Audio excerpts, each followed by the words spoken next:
Good morning class. हम लोग BSc 6th same का मॉलिक्यूलर स्पेक्ट्रोस्कोपी पढ़ रहे थे, जिसमें आज का टॉपिक है प्योर वाइब्रेशनल स्पेक्ट्रा। ठीक है, अब हम बात करते हैं pure vibrational energy level for single harmonic oscillator. ठीक है, देखो हुक्स लॉ के अकॉर्डिंग क्या था?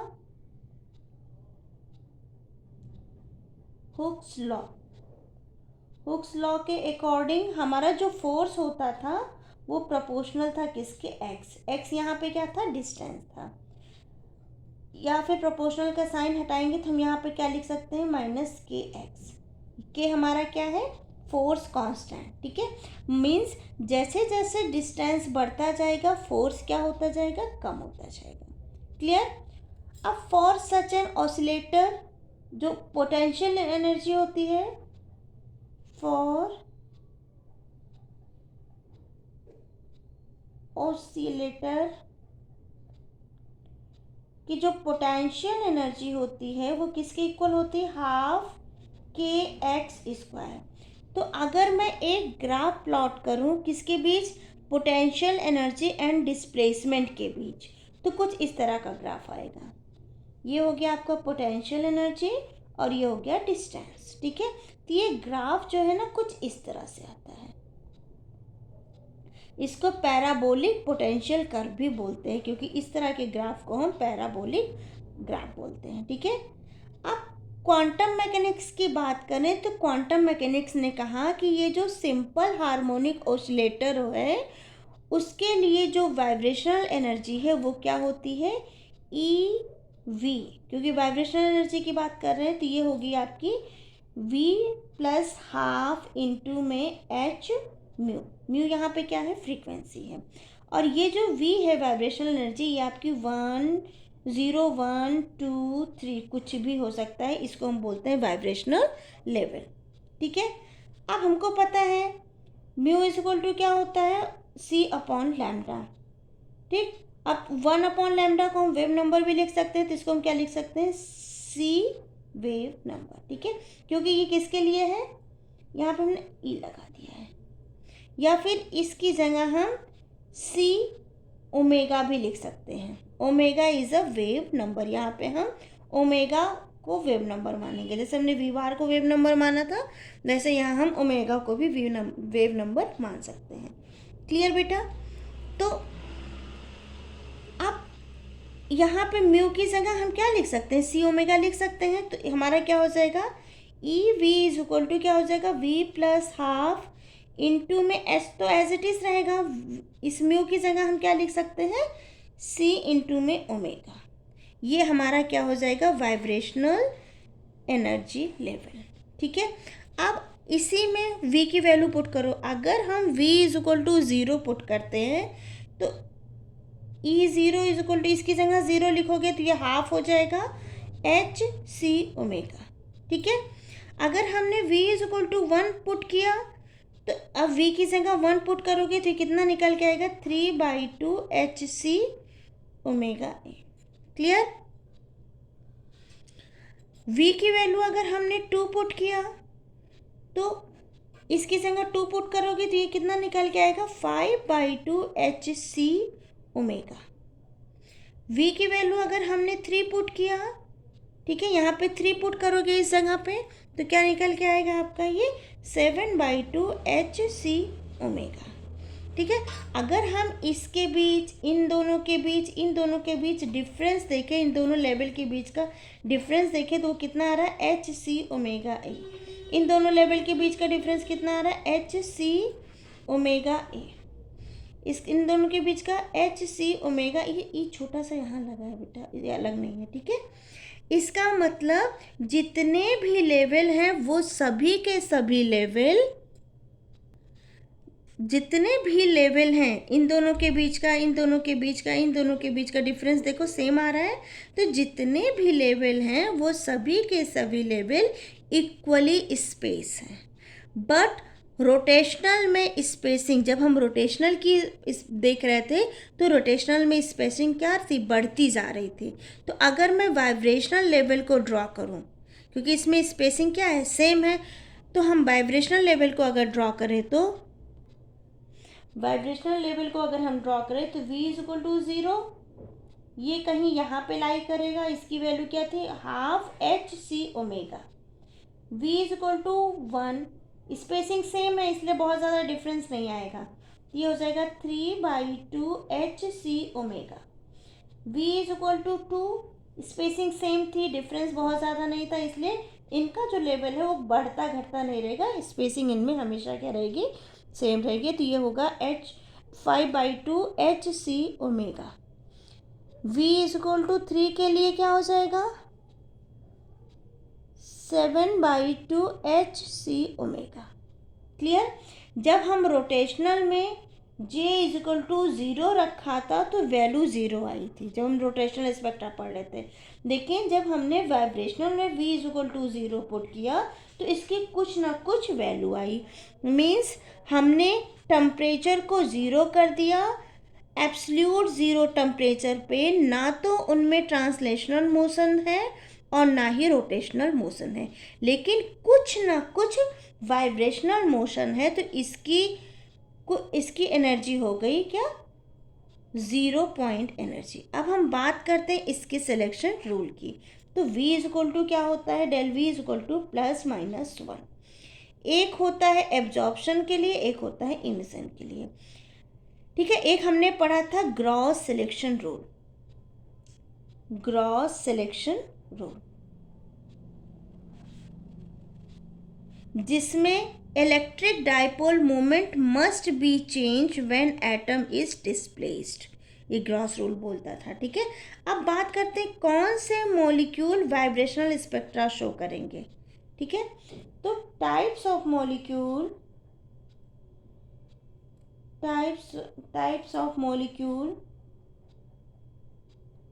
which show vibrational spectra. ठीक है, देखो मैं ग्रास सिलेक्शन रूल के अकॉर्डिंग क्या था, डाइपोल मस्ट बी क्या होना चाहिए, चेंज। तो dipole must be change when atom are displaced due to the vibration motion, like H2, N2, O2 में वाइब्रेशनल स्पेक्ट्रा ये सभी के सभी क्या करते हैं, नहीं शो करते हैं, क्योंकि ये कैसे होते हैं, ये पोलर मॉलिक्यूल नहीं होते हैं। ठीक है, तो इनको हम क्या बोल सकते हैं, इंफ्रारेड इनएक्टिव, ये डाइपोल ही नहीं शो कर रहे हैं। लेकिन CO2 हो गया, H2O हो गया, CH4 हो गया, ये सभी वाइब्रेशनल स्पेक्ट्रा शो करते हैं, तो इनको हम बोल सकते हैं इंफ्रारेड एक्टिव मॉलिक्यूल। ये तो हो गया कि कौन कौन से मॉलिक्यूल स्पेक्ट्रा शो करते हैं और कौन कौन से नहीं। अब बात करते हैं स्पेक्ट्रा की। स्पेक्ट्रा में हम क्या लेंगे, प्योर, हम बात करेंगे प्योर वाइब्रेशनल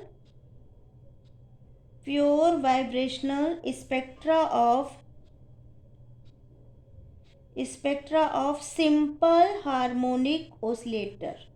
ठीक है, देखो हमने सिलेक्शन रूल की बात करी थी, तो सिलेक्शन रूल में delta V is equal to क्या था, +-1। एनर्जी हमने क्या निकाली थी, EV इज इक्वल टू क्या था, V + हाफ इंटू में HC ओमेगा। क्लियर। अब दो लेवल ले लो, एक V ले लो और दूसरा के लिए क्या ले लो, V + 1। मैंने क्या बोला है, दो लेवल लेने को, वन लेवल, एक लेवल में हम V लेंगे और सेकेंड लेवल में हम क्या लेंगे, V + 1। अब इसको सॉल्व करते हैं, तो डेल EV वाइब्रेशनल के लिए निकाल रहे हैं, तो ये हमारा क्या हो जाएगा, हमने दो लेवल लिया है, एक V + 1 लिया है और एक हमने V लिया है, तो V + 1 को V + 1 में से V को हम माइनस करेंगे। ठीक है, अब दोनों की वैल्यू रखो, तो del EV is equal to क्या हो जाएगा, इसकी जगह हम पहले वैल्यू रखेंगे तो ये क्या हो जाएगा, v प्लस 1, ठीक है, प्लस हाफ इंटू में H C omega E minus इसकी वैल्यू तो वही हो जाएगी जो पहले थी, v प्लस हाफ इंटू में H C omega E. Clear बेटा। अब इसको हम सॉल्व करेंगे तो ये क्या बनेगा हमारा, v प्लस 3/2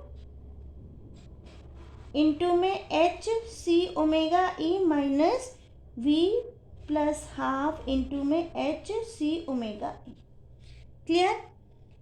अब दोनों में ये कॉमन है तो कॉमन ले लो, एच सी ओमेगा ई को कॉमन ले लो तो ये किसके इक्वल हो जाएगा, ये हो जाएगा आपका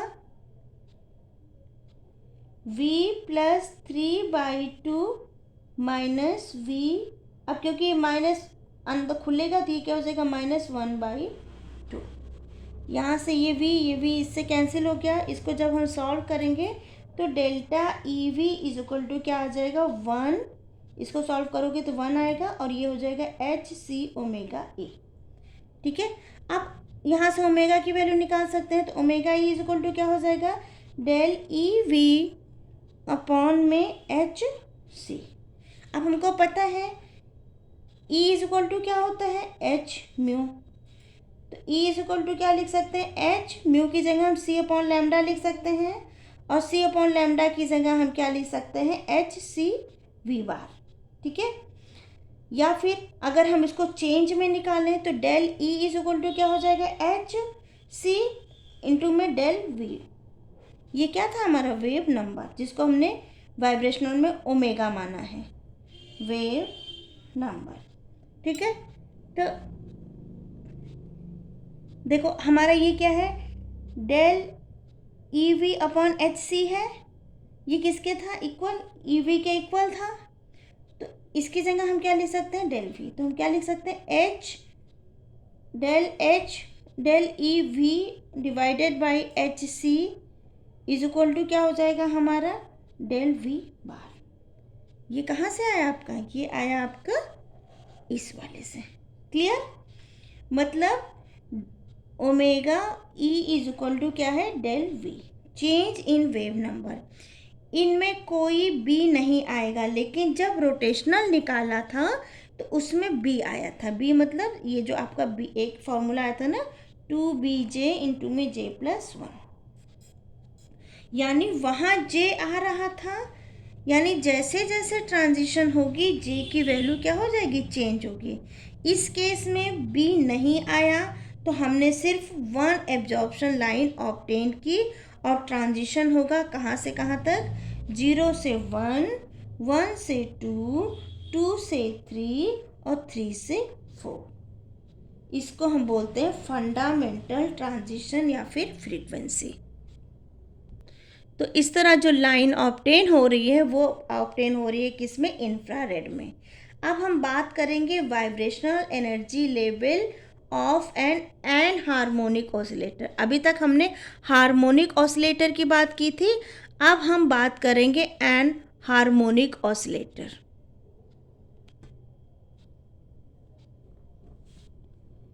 एन हार्मोनिक ऑसिलेटर, ठीक है। देखो सिंपल हार्मोनिक ऑसिलेटर के लिए हमने एनर्जी की जो वैल्यू निकाली थी वो क्या थी, E V is equal to V plus half H C omega. ठीक है। जहाँ पे वी आपका 0, 1, 2, 3 कुछ भी एनर्जी लेवल हो सकता था। अब जब हम बात करते हैं किसी भी मूवमेंट की तो ऑसिलेटर जो होता है, हमने यहाँ तो मान लिया कि वो सिंपल हार्मोनिक है, लेकिन किसी ऑसिलेटर का जो मूवमेंट होती है वो कभी भी परफेक्ट नहीं होती, वो हमेशा एन हार्मोनिक होती है। बिकॉज जब हम उनमें डिस्प्लेसमेंट की बात करते हैं तो जैसे जैसे डिस्प्लेसमेंट इंक्रीज होता है वैसे वैसे फोर्स क्या होता है, डिक्रीज होता है। यहाँ जिस फोर्स की हम बात कर रहे हैं वो फोर्स होता है रीस्टोरिंग फोर्स होता है अपनी ही ओरिजिनल स्टेट में वापस आना। जैसे रबर बैंड, जब रबर बैंड को खींचकर तोड़ देते हैं तो मॉलिक्यूल अपार्ट हो जाता है और रीस्टोरिंग फोर्स 0 के इक्वल हो जाता है। तो यहाँ जो होता है एन हार्मोनिक ऑसिलेटर की कैटेगरी में क्या आ जाता है, चेंज आ जाता है। तो अब एनर्जी में कुछ ना कुछ नया टर्म यूज़ होगा, नया टर्म आ जाएगा किसमें, एन हार्मोनिक ऑसिलेटर के केस में। तो हम इसको क्या लिख सकते हैं, E V is equal to, ये फॉर्मूला तो एज इट इज रहेगा, एच सी ओमेगा, ठीक है, माइनस, अब हम क्या वही उसको क्या करेंगे, स्क्वायर में कर देंगे, एच सी। अब ओमेगा की जगह हम न्यू टर्म लेंगे, एक न्यू टर्म ऐड करना है ना इसमें, तो एक्स ई इंटू में ओमेगा ए। क्लियर बेटा, ये क्यों आ रहा है ये एक्स ई, ये न्यू टर्म आ रहा है due to anharmonic constant. अब आप इसे अलग अलग, इसमें जो है अलग अलग वैल्यू पुट करके देखिए। जब मैं इसमें v की अलग अलग वैल्यू पुट करूँ, सपोज हमने v is equal to 0 put किया, v is equal to 1 put किया या v is equal to 2 put किया, तो ये हमारे ई ज़ीरो क्या हो जाएगा, किसके equal, half H C omega E, ये तो एज इट इज़ रहेगा, माइनस यहाँ पे 0 पुट कर दिया है ना बेटा, यहाँ पे भी 0 पुट करोगे तो ये क्या हो जाएगा, 1/2 का whole square H C omega E into में एक्स ई। अगर हमने v की जगह 1 पुट किया तो ये क्या हो जाएगा, E1 is equal to 3/2 H C omega E, minus में 3/2 का whole square H C omega E X C. अगर v is equal to 2 put करूँ तो ये क्या किसके इक्वल हो जाएगा, 5/2 H C omega E minus 5/2 का whole square H C omega E into में एक्स ई। तो आप जब इनके बीच का डिफरेंसेस निकालेंगे, ये जो डिफरेंसेस हैं, डिफरेंसेस देखोगे तो they are not equally spaced, इन सब के बीच का जो डिफरेंस है वो कभी भी इक्वली स्पेस्ड नहीं आएगा। Means separation decreases as quantum number increases. क्या बोल सकते हैं, spacing not equal.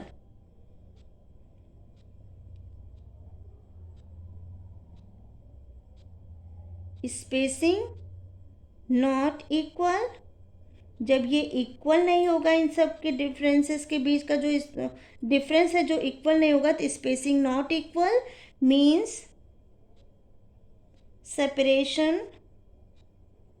Separation decreases, decrease होगा as quantum number increases. Clear. अगर अब मैं एक पोटेंशियल एनर्जी और डिस्टेंस के बीच ग्राफ बनाऊं तो वो ग्राफ कुछ इस तरह से आएगा, ठीक है। पहले डिस्टेंस ऐसे ऐसे था, फिर बाद में धीरे धीरे इसमें बहुत पास लाइंस आती चली जाएंगी, ठीक है। मतलब पहले सेपरेशन ज़्यादा था, फिर धीरे धीरे सेपरेशन कम होता चला जाएगा।